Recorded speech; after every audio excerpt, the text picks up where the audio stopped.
So I carve a lot of different carvings, softwoods, hardwoods, and everything in between. One of the questions I always tend to get asked is, what speed do I put the Dremel at?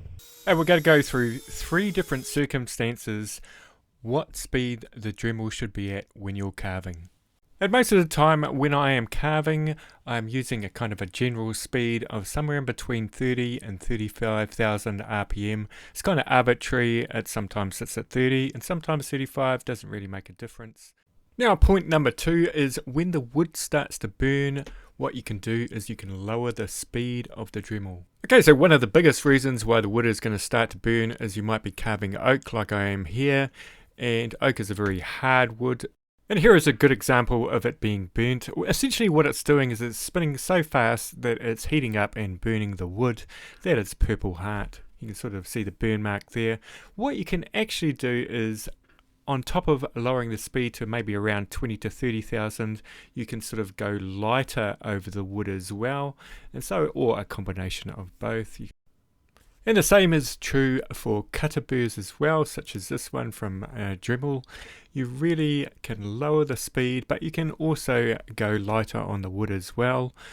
Now, diamond burrs are probably the worst burr when it comes to burning of the wood, just because it's sort of like sitting on the wood, spinning, and it's not taking much wood off, so it's going to heat up and burn the wood. So just lower it down to a point where you think it's kind of low enough, and also you can go a little bit lighter as well. It's a little bit hit and miss with what speed you should be doing it as.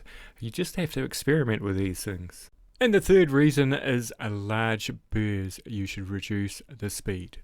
So anything bigger than that flame burr there, I would consider a larger burr, such as these other ones in my left hand there. That's the Kutzall rotor saw, very nice burr, and a Dremel sort of like cutter saw there. And this sanding bit here, this is very nice. It's held on by hooks and Velcro kind of thing, and so it's a little bit out of balance at times, so when you give it like heaps of speed, the hooks aren't going to hold on, so you just lower it down to around about 10 to 15,000 RPM. So those other ones that I just showed you, just figure out, sort of like lower the speed on those, and you should be all good. So this little sanding bit is called the Polywell sanding bit. I did do a review on it, and if you want to check that out, check out this video here, and if you could hit the like and leave a comment, that'd be awesome as well. See you later.